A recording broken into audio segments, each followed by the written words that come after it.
Доброе утро! Начинаем новый день вместе с «Утро Якутии». Настраиваемся на плодотворные, добрые и позитивные новости на этот предстоящий день. И чтобы он был максимально полезным и интересным, просыпайтесь вместе с нами на телеканалах «Якутия-24» и НВК «Саха». Новый день с вами встречаю я, Полина Долинская и Руслан Ачиров. И мы желаем вам доброго и бодрого утра. И вот о чем мы сегодня вам расскажем. В эти выходные в Якутске стартует эстафета огня международных спортивных игр «Дети Азии». После этого она отправится в Кузбасс, чтобы побывать во всех муниципальных образованиях региона. После новогодних праздников у многих остается вопрос, что делать с живой елью или елкой.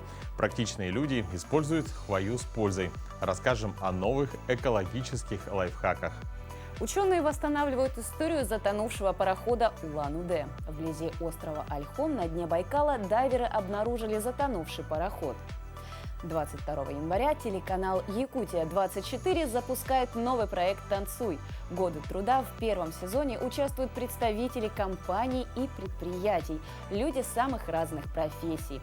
Об этом интересном проекте мы поговорим подробнее с нашими гостями. Ну а, дорогие друзья, сейчас многие из вас завтракают, уже заварили кофе. И кто сказал, что быстрая еда не может быть вкусной и полезной? Ленивая овсянка – уникальный здоровый завтрак мгновенного приготовления. Вам даже не придется подходить к плите. Нужно просто все взять, смешать в банке и оставить в холодильнике на ночь. А с утра у вас получится удивительно вкусная каша с ягодами, бананом или семенами чиа. Доброе утро, меня зовут Андрей Мустяцы, я шеф-повар ресторана «Шпинат и мясо». И сегодня мы с вами приготовим завтрак «Ленивая овсянка». И это как раз тот завтрак, который можно приготовить с вечера, а точнее даже нужно. Ну что, приступим к приготовлению. Для этого нам понадобится чернослив, мед, любая ягода, которую вы только любите. У меня замороженная брусника.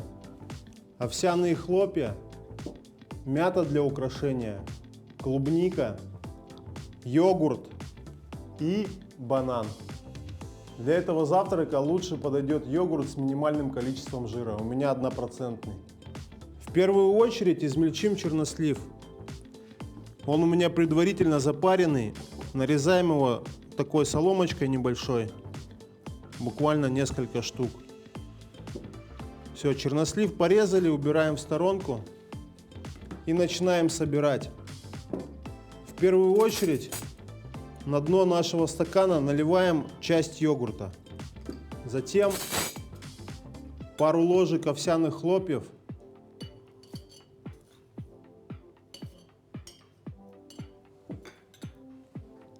Добавляем чернослив.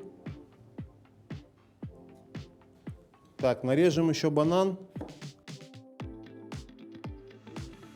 Так, добавляем банан.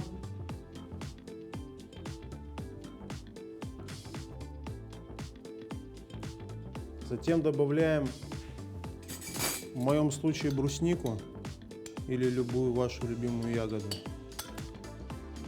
1 чайную ложку меда.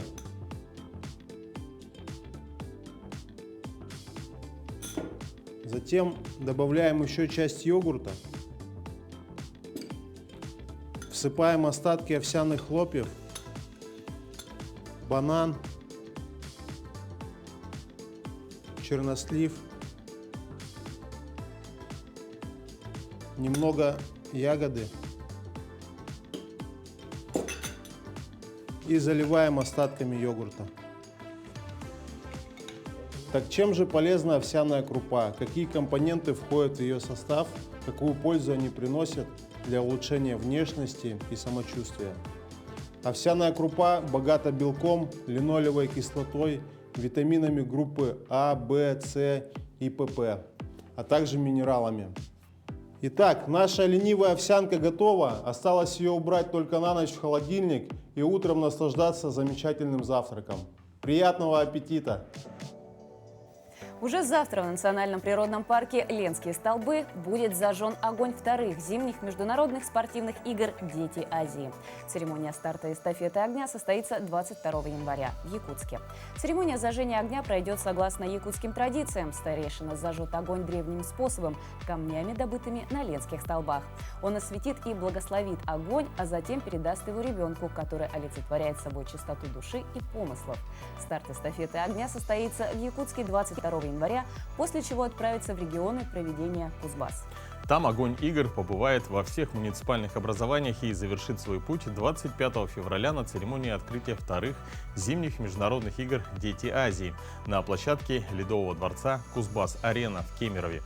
Буквально вчера был презентован факел игр. Он выполнен в бело-голубом цвете.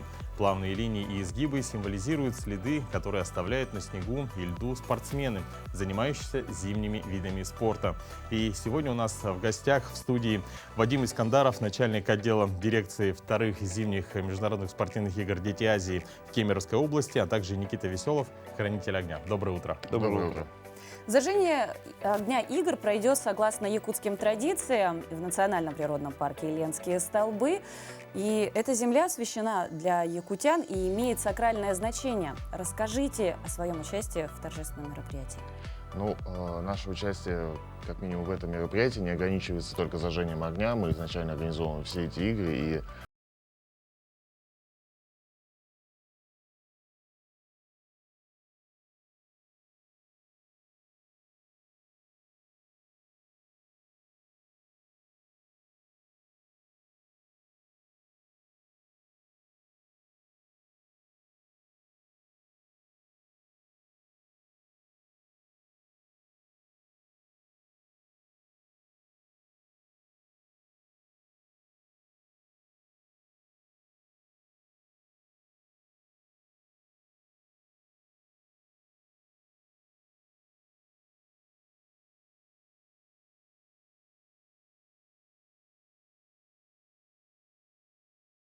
будет мероприятие по посвящению у нас хранителей огня, где непосредственно после того, как шаман добудет огонь, мы заберем его к себе в специальную колбу. И с этой колбы уже поедем по всем городам, начиная с Якутска, и дальше уже по всем остальным. А какая работа была проведена при подготовке эстафете огня? О факеле можно поподробнее рассказать и о самой капсуле для транспортировки? Да, прежде всего, это были изготовлены факел, была изготовлена капсула. Про факел уже в небольшом профайле вы рассказали, что это действительно не просто кусок железа, это прежде всего символизирующее довольно очень многое, скажем, о играх, о молодых спортсменах, о регионах, которые проводят как Якутия, так и Кузбасс. Это красивейший факел, на мой личный взгляд, но это, опять же, вопрос вкуса. Это очень сложное техническое, прежде всего, устройство. И мы рады, что мы, естественно, очень долго это проверяли, очень долго это делали. У нас все должно пройти замечательно. И мы в этом уверены. И в Якутске послезавтра мы это вам докажем. Эстафета огня стартует в Якутске уже в это воскресенье. После этого она отправится в Кузбасс, чтобы побывать во всех муниципальных образованиях региона. Расскажите, пожалуйста, подробнее о маршруте. Маршрут, прежде всего, уникален тем, что сами игры, вторые зимние, уникальны тем, что это первые игры, которые проходят на территории 4 городов одновременно. То есть ранее они проходили, даже последние игры в Владивостоке, только Владивосток. У нас задействовано 4 города, это Кемерово, это Новокузнецк, Междуреченск и Таштагольский район, город Таштагол. Соответственно, 8 объектов спорта, дети у нас приедут на открытие в Кемерово, посетят церемонию, после этого разъедутся по области и будут уже принимать участие непосредственно в тех объектах, исходя из вида спорта, в котором они участвуют. Соответственно, эстафета огня у нас тоже начинается, пройдет по каждому из этих 4 городов. Начинается она в Новокузнецке, буквально 24 числа. Мы сразу и летим в Новокузнецк отсюда. И огонь пойдет по улицам Новокузнецка. Это один из крупнейших городов Кузбасса. Люди встретят огонь. После этого огонь едет у нас в Таштагольский район. После этого Междуреченск и уже Кемерово закрывает. При этом сейчас мы прорабатываем ряд спецпроектов, так называемых, потому что Кузбасс у нас славен прежде всего. Это угольный край, угольнодобывающий. Соответственно, мы обязательно посетим разъезд, где самые крупные белазы передадут эстафету от одного к другому. А это будет обязательно Томская писаница. Это, скажем так, один из крупнейших и старейших музеев нашего, музеев под открытым небом нашего региона. Соответственно, с наскальными историями, наскальной живописью и так далее. Кстати, одно из изображений – это древний лыжник. Не буду врать, сколько лет назад было нарисовано, изображено это на скалах, но мы это увидели, мы, естественно, возгордились, значит, мы спортом занимались в нашем регионе очень давно. Вот. Поэтому не случайно выбрали именно наш край. Также был разрабатывать еще несколько спецпроектов, и регион ждет, регион наш знает. Буквально вчера прошла презентация факела, формы. Регион знает и ждет, когда же уже огонь игр приедет к нам на место проведения. Первый раз в Якутске? В Якутии? В Якутии я второй раз, но первый раз также по рабочей командировке приехал буквально месяц назад. А вот расскажите о погоде в Кузбассе. Разительная разница, скажу честно. Ваша погода бодрит. А у нас на данный момент минус 15, мы уезжали, было минус 10. У нас чуть больше, чуть меньше, чуть прохладнее, но, знаете, не сказать, что прям очень холодно. Мы все-таки из Сибири, мы люди, понимающие, что такое морозы, поэтому нам, скажем так, мы не терпим, нам абсолютно нормально в ваших условиях. Понятно, что это холодно, понятно, что туман. Очень хочется посмотреть Якутск, но, к сожалению, его пока не видно. Пока не видно. Но мы надеемся, что все-таки увидим красоту города. Ну, мы надеемся, что после зажжения огня согреется в целом, судя и по прогнозу погоды, согреется в целом температура. А сколько человек примет участие в эстафете огня и как проводился отбор участников? В эстафете огня примет участие более 100 человек. Я сейчас имею, у нас 10 человек, 10 спортсменов Якутии. Значит, отбор проводился очень просто, с одной стороны, и очень тяжело, потому что это самые сильные спортсмены. То есть это олимпийские чемпионы, олимпийские призеры, это чемпионы мира в разных видах спорта абсолютно. Естественно, упор мы уделяли зимним, но поскольку очень много летних, вот в чем тяжесть-то была. Очень много спортсменов и в Якутии, и в Кузбассе, которые добились хороших достижений. И как сказать им, что мы не сможем? То есть мы, конечно, выбирали, потому что всем это сложно предоставить такую честь, а это честь прежде всего. Плюс это, понятно, почетные жители города, это ветераны спорта. Поэтому вот ограничились мы там буквально где-то в районе 110-120 человек. Надеемся, выбрали лучших. Люди понимают эту честь, эту значимость. Это не просто пробежать с факелом, это доставить огонь до игр. И мы понимаем значимость это и для игр «Дети Азии», и для, собственно, Кузбасса, всего нашего замечательного региона. Вадим, Никита, спасибо вам большое за то, что посетили наш утренний эфир. Желаем успехов и отличного проведения игр. Большое спасибо. Вам спасибо, что пригласили. Спасибо. Мы двигаемся далее. Прямо сейчас к нам присоединились наши коллеги из информационной службы с последними и актуальными новостями.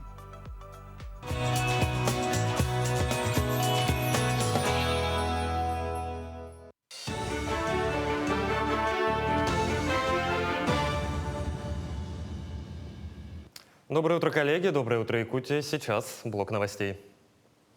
Глава республики поручил разработать прогноз пожарной безопасности в лесах на этот год. Эту работу региональный Кабмин вместе с отраслевыми службами должны завершить до февраля. Айсан Николаев проверил подготовку к пожароопасному сезону на совещании с участием замруководителя Федерального агентства лесного хозяйства Алексея Венглинского. Он отметил, что в соответствии с прогнозом необходимо сосредоточить силы и средства в тех районах, которые наиболее подвержены риску. По словам главы республики, такая практика показала эффективность в прошлом году. Отмечу, чаще всего лесные пожары фиксировали в Усть-Майском, Алданском, Нерюнгринском и Тампонском районах. Парашютную группу для тушения лесных пожаров также создадут в Сунтарском районе республики. Об этом сообщил первый вице-премьер региона Дмитрий Садовников. Парашютистов будут привлекать на тушение лесных пожаров в труднодоступных и удаленных местах, куда не может добраться наземный транспорт. Сунтарское авиаотделение состоит из 21 человека, и все они были десантниками пожарными. То есть уже имели навыки спуска с воздушных судов на места лесных пожаров. Осенью этого года 10 из них прошли переподготовку и получили навыки совершения прыжков с парашютом. Еще 9 десантников наберут на сезонные работы. И таким образом в этом году там будет 30 человек. Около 50 будущих государственных служащих из разных регионов страны съехались в Якутск на 6-й модуль программы подготовки управленческих кадров «Муравьев-Амурский 2030». В проектной деятельности курсанты разрабатывают 7 важных тем. Они сформированы на основе инициатив субъектов Дальневосточного федерального округа и касаются социально-экономической ситуации в городах Дальнего Востока, а также вопросов развития малой авиации, туризма, промышленной политики и не только. Образовательный этап программы стартовал еще в мае прошлого года, а в рамках первых 3 модулей курсанты работали в Приморском крае, на Камчатке и Сахалинской области. Модуль в Якутске начался 16 января и завершится 22. Отмечу, что это первый поток проекта и рассчитан он на год обучения, а после программы выпускники будут устроены на государственную службу на срок не менее 2 лет. Данный проект, он так или иначе позволяет, во-первых, в чем-то улучшить жизнь людей, помогает нашему государству где-то в чем-то становиться лучше, где-то в чем-то привлекать инвестиции и позволит, возможно, оставить позитивный след в истории. Поэтому это интересно, этим я всегда хотел бы заниматься. Второй этап строительства моста через Лену планируют завершить в 2027 году, после получения положительного заключения госэкспертизы и начала работ в этом году. Об этом сообщил министр транспорта и дорожного хозяйства республики Владимир Сивцев. Так, завершение первого этапа строительства наметили в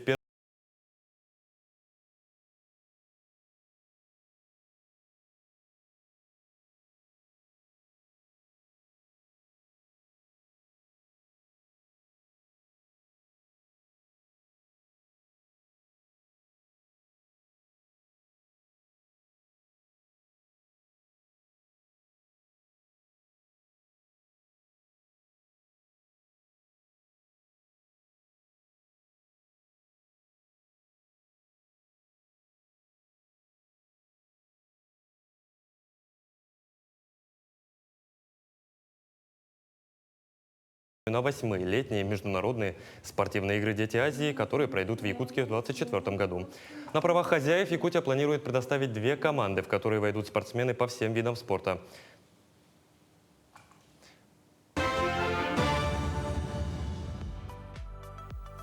Доброе утро, друзья! На календаре 19 января, и самое время узнать, какая же погода за окном. По данным якутского гисметео, в центральных районах в 6 часов утра температура воздуха составила 51-52 градуса мороза. В заречной группе 49-55 со знаком минус. В южных в это утро минус 48, в Нерюнгре, в Алдане минус 49, в Вилюйской группе 42-46, в Нижнеленских 45-49, в западных 40-45 градусов ниже 0. В Колыме-Дигирской группе Улусов минус 27, минус 46, в Янских 38-50, на северо-западе 29-45 мороза. В городе Якутске температура воздуха на 6 часов утра составила минус 51 градус, атмосферное давление 768 миллиметров ртутного столба. Штиль. В течение дня синоптики обещают слабый снег, туман, ветер северный, подует с порывами от 1 до 4 метров в секунду и днем минус 45, минус 47 градусов. Ну а 19 января 1958 года на улицах Лондона появились первые радары контроля за скоростью автомобилей. Многое изменилось за их более чем полувековую историю, но бдительные помощники до сих пор стоят на вооружении у сотрудников ДПС. О других датах и событиях смотрите прямо сейчас.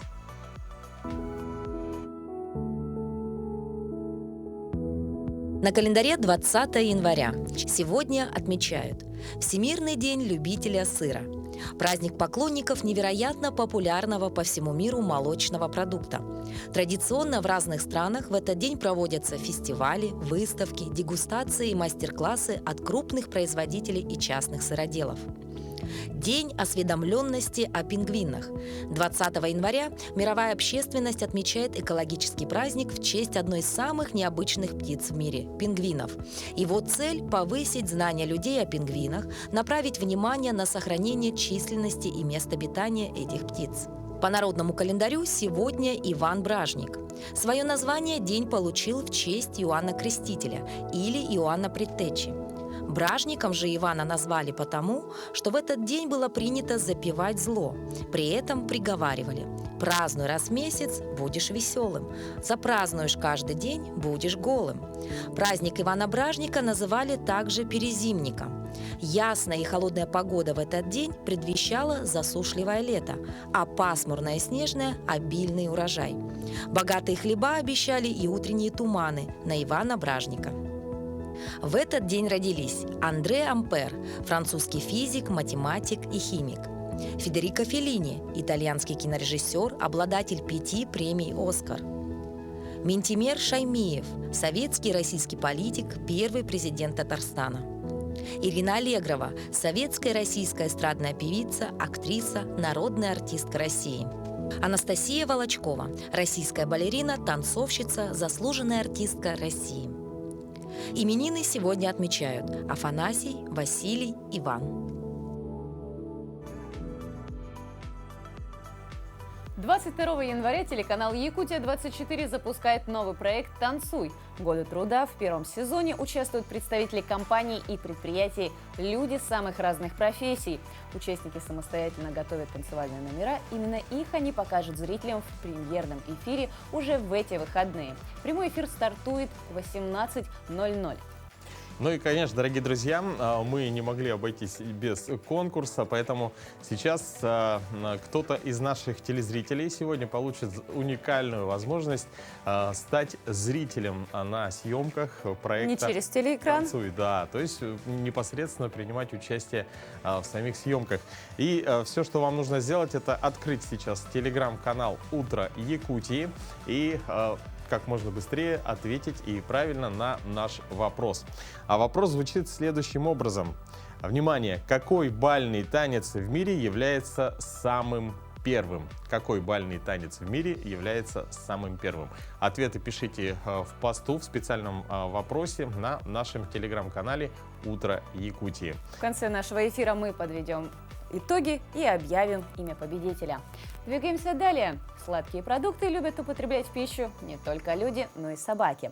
Как сложно бывает нам устоять перед лакомым кусочком. Мы съедаем его, заодно еще и угощаем лакомством нашего любимого питомца. Невозможно не поделиться, когда за каждым вашим движением наблюдает пара внимательных глаз в надежде получить кусочек сахара, конфетки или шоколадки.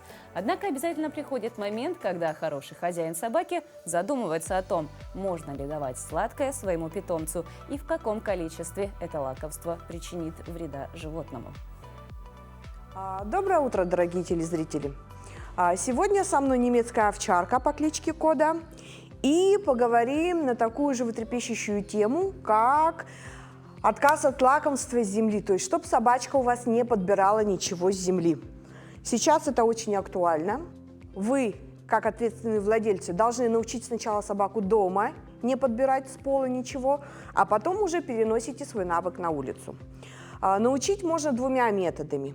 Я предпочитаю первоначально с мягкого метода, то есть чтобы собака сама концентрировала на вас внимание, но на улице это не всегда работает. Порой вы не можете просто увидать кусочек, или собака не может отойти от этого кусочка, тогда и механический метод мы тоже используем. Начнем объяснение вам, как объяснить собаке, что не обращай на кусочек на полу, а обрати внимание на меня. Смотрите, что я делаю. Я разбрасываю кусочки на пол, естественно, собака хочет, очень хочет. Я не дергаю, ничего не делаю, я просто стою. Просто стою и жду, пока он обратит на меня внимание. Вот он очень-очень-очень хочет кусочек, но взять ему я не даю. Да! Нет, там нет. Главное, вовремя похвала. Да, да, супер! Вовремя похвала должна быть. Кода это делает вообще первый раз. То есть он хочет кусочек, он туда стремится, не понимает, что не так, и в какой-то момент он оборачивается на меня и говорит: мам, ну что такое? Я говорю: да, молодец. То есть обрати внимание на меня, у меня всегда вкусно, там всегда будет ай-яй-яй, будет плохо. То есть тут собака сама делает выбор. Хочу там, хочу, дотянуться не могу, оборачиваться на хозяина, говорит: ну в чем дело-то, почему не могу дотянуться? И в этот момент вы говорите: да, у меня еда, у меня вкусно, а там будет плохо. И вот так вот вы учите дома. Это сейчас он концентрирует внимание на лакомство на полу. И очень мало концентрирует внимание на мне. Он делает это упражнение вообще впервые в жизни. Но когда собака научена, она очень быстро видит кусочек, сразу разворачивается на вас. И вы хвалите здесь, возле себя.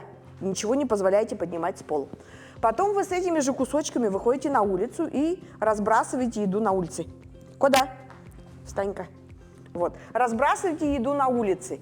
Но на улице не всегда собака может отвлечься, особенно собака, которая нюхач и прям очень-очень желает лакомства. Самое эффективное – это одеть глухой намордник, который будет прям перекрыт. Пластиковые намордники, такие, у которых прям нос закрыт. И собака ничего не может не слезать, не подобрать. Это самое эффективное. Механический метод. Вы проходите мимо лакомства, собака тянет туда, вы делаете рывочек, говорите «нет». И как только собака обращает на вас внимание, вы даете кусочек. Нет. Супер! Молодец. Это труд, это терпение, должно время у вас быть. С первого раза не научится собака вот эту. Но если это делать постоянно, в голове вашей собаки будет возле мамы хорошо или возле папы, возле хозяина, а где-то там плохо. И до тех, до кого не доходит, что там будет плохо, значит, должно быть плохо, должен быть жесткий рывок. С команды «нет», либо с команды «фу», кто что произносит. Вот собачка сконцентрировала внимание на мне. Говорит, я с тобой, меня там ничего не интересует. За что она награждается? Говорю, да, молодец. Куда? Ай, супер пес. Молодец. Ну, а на сегодня у нас все. И до следующей встречи в эфире. Куда? Рядом. Да. Лютые холода не собираются отступать вот уже неделю. Мы, якутяне, люди закаленные. Несмотря на лютый мороз, привычный ритм жизни в Якутии идет своим чередом. На этой фотоподборке жители Ленского района, которые стали обладателями впечатляющего зимнего макияжа. Это такая красота. Это действительно творение природы. Нет ничего более красивого, естественно. Ни один визажист такое никогда не повторит. Да, и причем каждый раз это уникально. То есть ты зашел домой, и макияж исчез. Есть только вот возможность действительно сделать памятную фотографию прям вот на улице, так сказать. В одном из пабликов на днях я видела карту России, где по регионам было написано какая-то конкретная характеристика, относящаяся к каждому. И вот в Якутии было подписано «красивые». Я вот полностью с этим согласна. Вы все, друзья, это видели прямо в прямом эфире. Ну, а мы продолжаем. Ученые восстанавливают историю затонувшего парохода Улан-Удэ, который был обнаружен вблизи острова Ольхон на дне Байкала. Обнаружили его дайверы. Историки гадают, как судно, построенное в Бурятии в 1932 году, оказалось за сотни километров от места производства на дне самого большого озера России. На этих кадрах можно увидеть детали конструкции затонувшего парохода, его оборудование, таблички и даже женские туфли, которые чудом сохранились в одной из кают. На одном из якорей мы увидели, выбито было не заводским способом, а Улан-Удэ. В общем, где-то 1/3 парохода разрушена сильно, а 2/3, в принципе, в нормальном состоянии. Надстройки, наверное, были деревянные, скорее всего, поэтому, может быть, уплыли где-то, разрушились быстрее, да, а все остальное там, в общем-то, ну, узнаваемо, что это пароход. Видно, что там разрушенные колеса, там, да, там у него, в принципе, жилой отсек целый, абсолютно машинное отделение целое, управление, где паровой котел, кочегарка целая, там, в общем, там сама корма разрушена сильно, где вот перо руля стоит, в общем, а так пароход узнаваем еще пока. Там достаточно большой жилой отсек, он прямо большой, там, наверное, штук 8 кают, они все целые, сделаны прямо из такого хорошего дерева, там мебель целая, как бы, почему-то мы думали, ну, мы же современными мерками мыслим, да, что там, если пароход, то значит, как бы, там, если каюты есть, значит, это пассажирские. Нет, просто раньше на пароходах были большие команды, там, по 15 человек, да. Это сейчас там команда 2, там, ну, 3 человека максимум. А раньше были вот пароходы, вот, там, по 15 человек, там, 2 поварихи, там, не знаю, комиссар, наверное, замполиты, в общем, как бы, да, особисты, вот, в общем, как бы, все как положено. Сейчас по-другому. Поэтому, то есть, ну, он мне подсказал, что это, скорее всего, просто жилой отсек, где жила команда.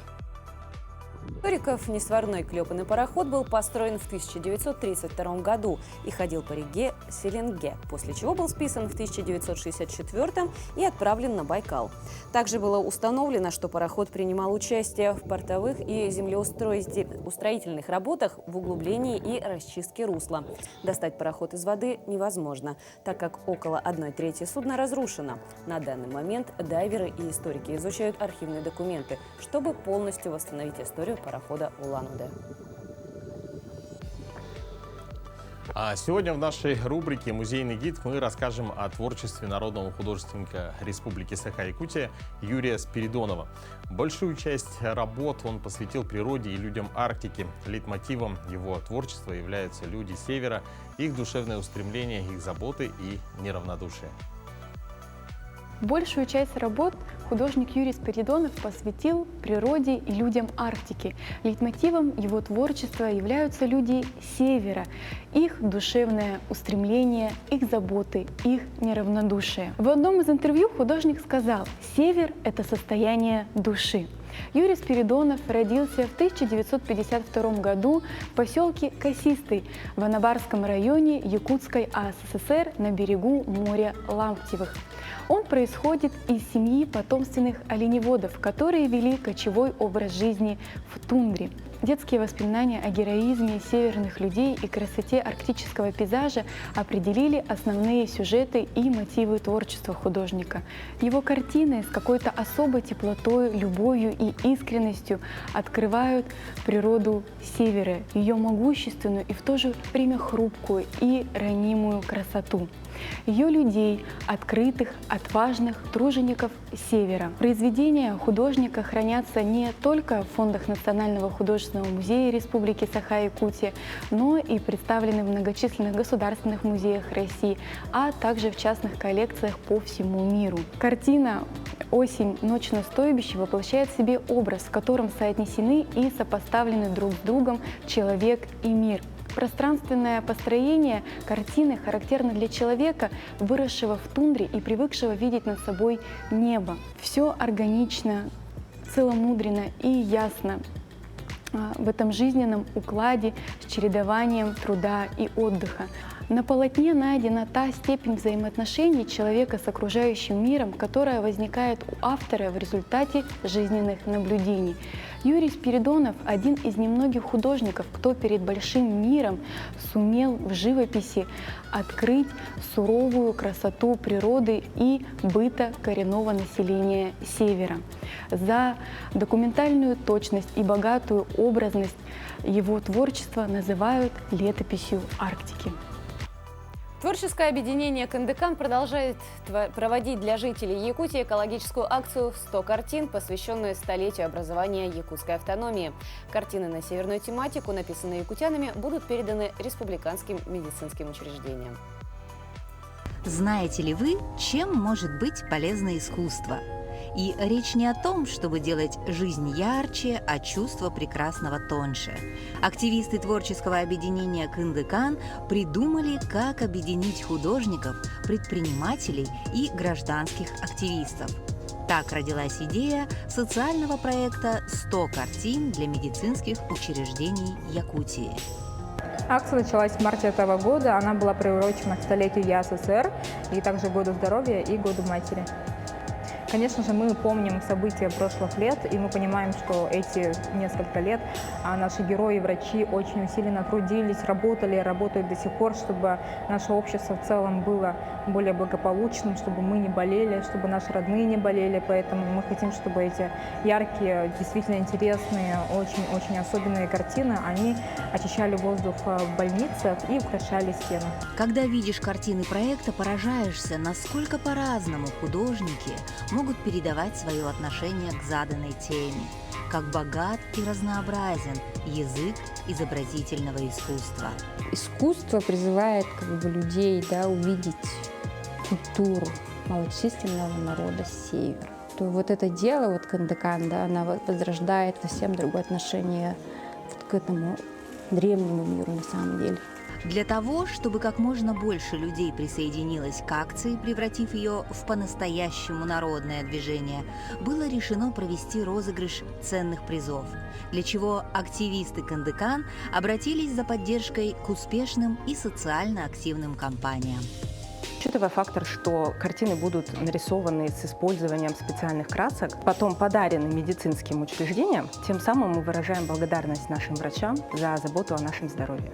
Сохранение самобытности и культуры народов. Язык, на мой личный взгляд, является основополагающим фактором сохранения культуры и самобытности народа. Для меня лично примером является Яндекс.Переводчик. И хотелось бы, чтобы таких проектов было еще больше. Мы решили поддержать данную акцию, так как считаем, что данный проект важен и отзывается в наших сердцах. Мы, как представители бизнеса, обязательно должны быть социально активными. Мы весной этого года приняли участие в социальной экологической акции, которую проводили экоактивисты нашего города.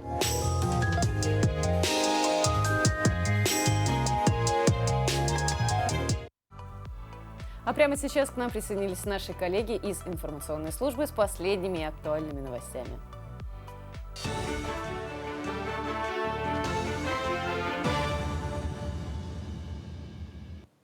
Доброе утро, Якутия. Сейчас блок новостей. 2 недели остаются до завершения приема заявлений на сдачу ЕГЭ. 1 февраля – последний день. В заявлении необходимо перечислить предметы для государственной аттестации, русский язык и математика обязательные для выпускников текущего года.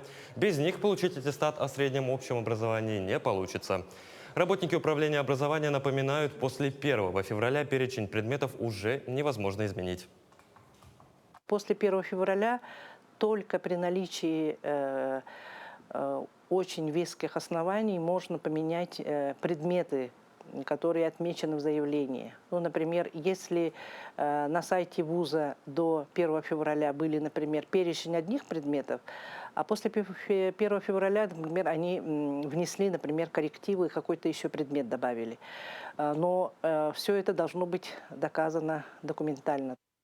Выпускники прошлых лет подают заявки в управление образования по месту жительства. Необходимо предоставить паспорт, аттестат и СНИЛС. А уже 26 мая начинается основной этап госэкзаменов.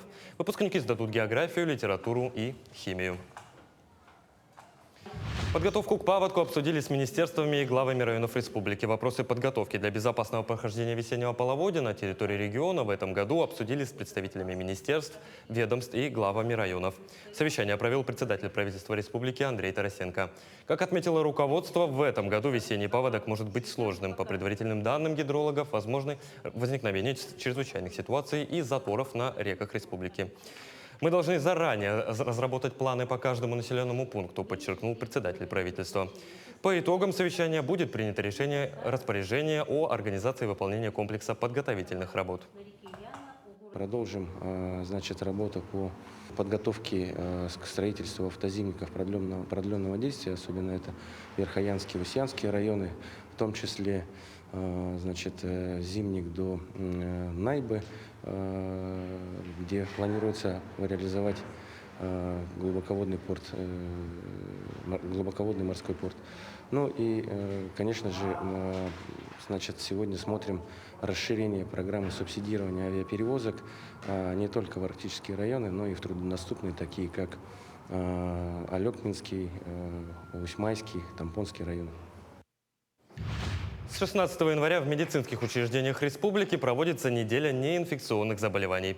В рамках мероприятий медики усилили бесплатный профилактический осмотр населения. Так, в этом году под диспансеризацию попадают граждане, родившиеся с 1984 и через каждые 3 года. А тем, кому за 40, должны проходить диспансеризацию ежегодно. В медицинском центре Якутска в прошлом году проверили здоровье более 16 тысяч человек. Профосмотр состоит из нескольких этапов. Это проверка общего состояния организма, забор основных анализов крови, осмотр специальными аппаратами, в том числе выявляются сердечно-сосудистые заболевания, сахарный диабет и первые признаки онкологических заболеваний. В группу хронических неинфекционных заболеваний первое место занимает болезнь сердечно-сосудистой системы, гипертоническая болезнь, ишемическая болезнь сердца, инсульты, инфаркты. На втором месте часто это онкология. Раннее выявление онкологии – это молочная железа, онкология легких и желудочно-кишечный тракт. На третьем месте, конечно, уже сахарные диабеты, эндокринологические отклонения. Ну и на 4-м системные ревматоидные и желудочно-кишечные заболевания.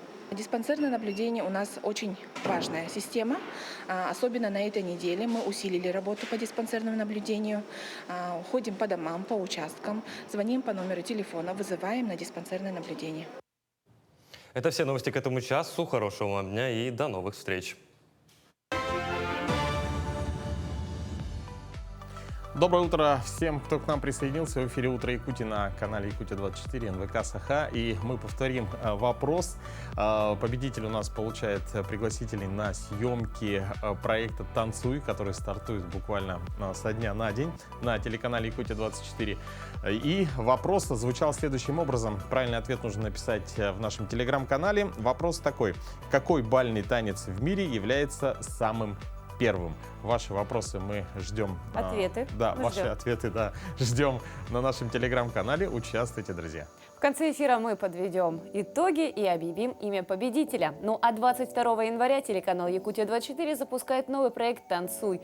Годы труда в первом сезоне участвуют представители компаний и предприятий, люди самых разных профессий. Участники самостоятельно готовят танцевальные номера. Именно их они покажут зрителям в премьерном эфире уже в эти выходные. Первый прямой эфир стартует в 18:00 22 января. Подробности в проекте в материале Марфирины Алексеевой.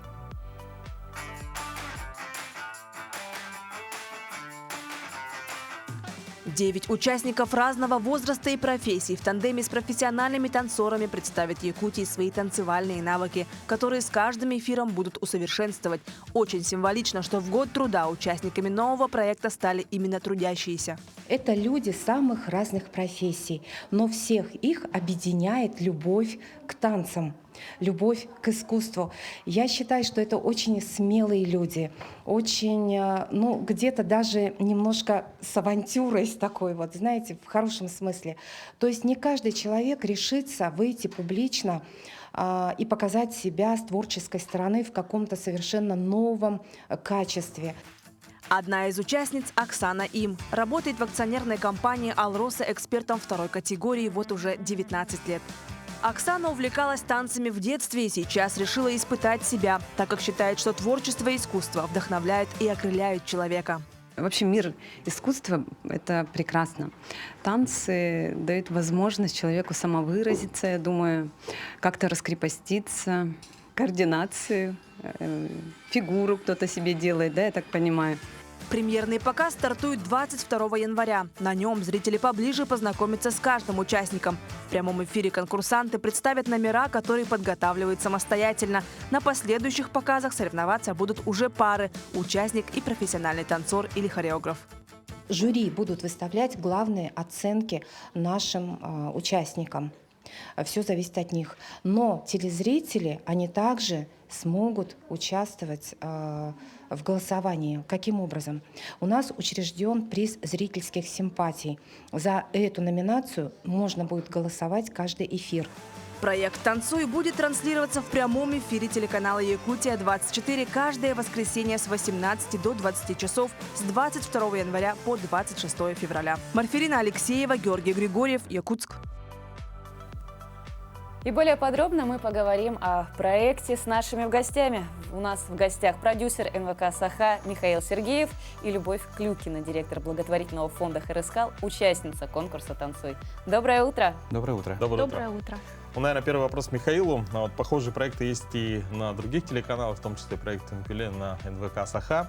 А чем будет отличаться данный проект, проект «Танцуй»? Ну, как мы знаем, наступил год труда, поэтому мы в конкурсе «Танцуй» обратились к трудовым коллективам. Да? То есть трудовые коллективы, которые у всех на слуху. Мы, например, знаем, что есть организация «Алроса», «Водоканал», «Аэропорт» Якутск. Да? И вот чтобы вот такие большие коллективы были представлены в нашем проекте. Поэтому мы разослали приглашение. И вот они в это воскресенье вот как раз-таки выступят перед телезрителями. Любовь, когда вы получили предложение, ваша первая реакция была какая? Почему я?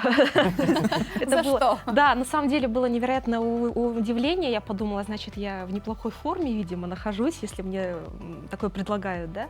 Вот. И потом были раздумья. Мы советовали с супругом, стоит ли. Вот. Посоветовалась с коллегами, ну и все сказали, ну ты же неплохо танцуешь на вечеринках, вот, поэтому, наверное, у тебя должно получиться. Вот так. А как давно вы занимаетесь танцами? Я занималась танцами в школе. Это был такой ансамбль школьный, и мы танцевали, ну, все на свете, начиная от народных танцев, когда ушли мальчики, просто девичьи танцы. А пока мальчики были, мы что-то там парное тоже пытались танцевать.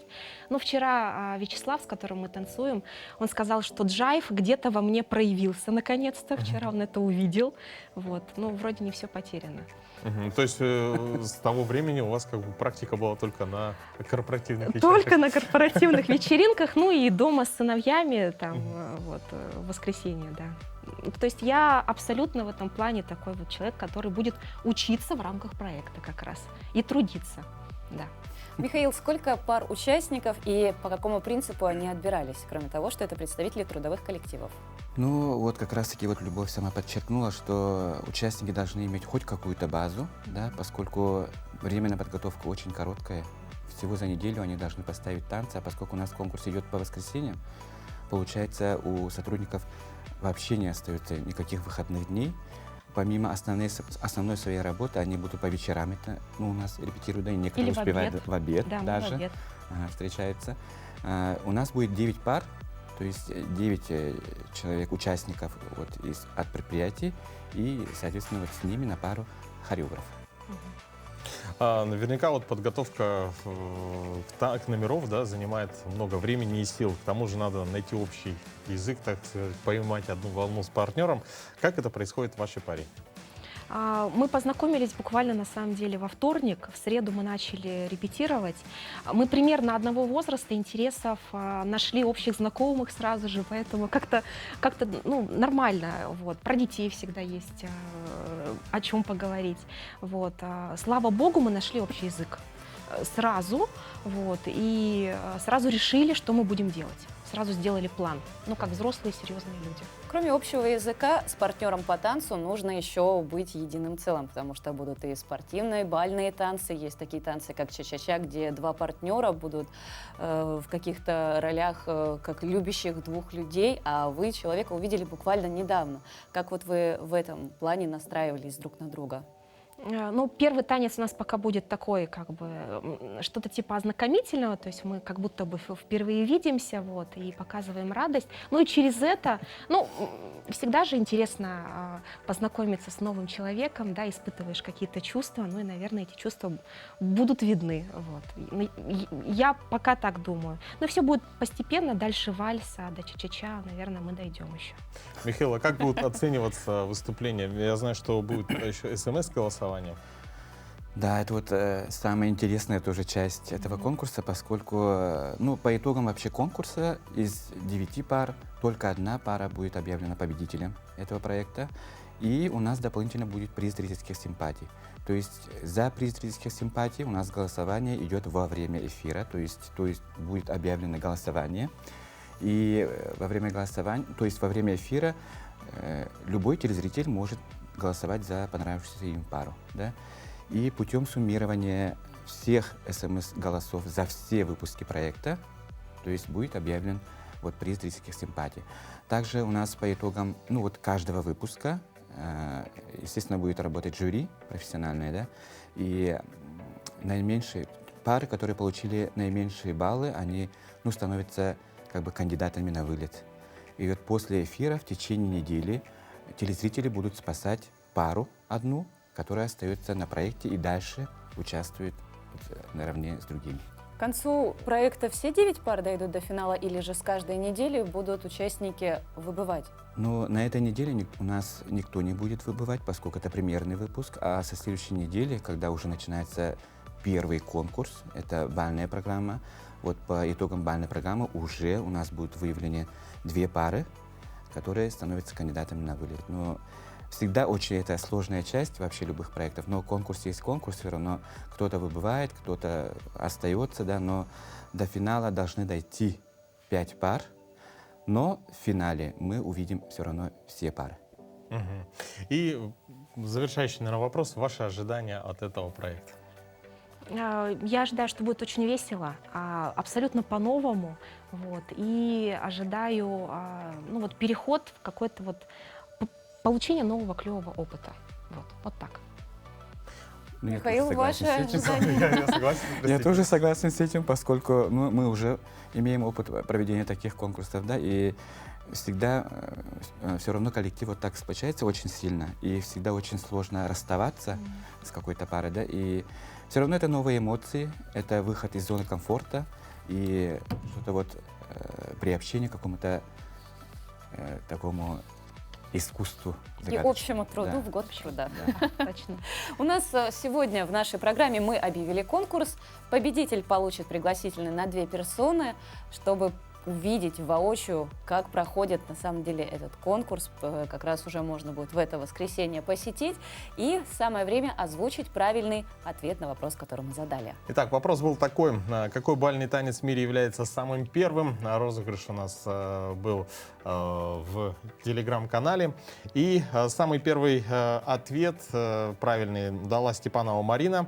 Она написала, что это вальс. Но немножко уточним, это итальянский вальс. Мы поздравляем нашу победительницу. С ней обязательно свяжемся после эфира, и она станет счастливым обладателем пригласительного. Вот такая вот была у нас интересная неделя с программой «Утро Якутии». Мы каждое утро делали все, чтобы зарядить вас позитивными, отличными новостями и подарить вам прекрасное настроение, а также рассказать вам последние и актуальные новости. Теперь вы знаете, какие планы строить на выходные, если же вы соберетесь в кино. Если вы захотите остаться дома, включайте 22 января телеканал «Якутия-24» в 18:00 и смотрите проект «Танцуй», который стартует уже в это воскресенье. Да, и Михаил, Любовь, мы вас благодарим за то, что посетили наш эфир, и желаем успехов в конкурсе. Спасибо. Ни Спасибо. пуха, ни пера, как Да, говорится. нам это пригодится. Ну и в свою очередь мы желаем нашим телезрителям отличного сегодняшнего рабочего дня в завершении этой недели. И ждем, конечно же, потепления. Да, ну а наш эфир мы заканчиваем музыкальным подарком.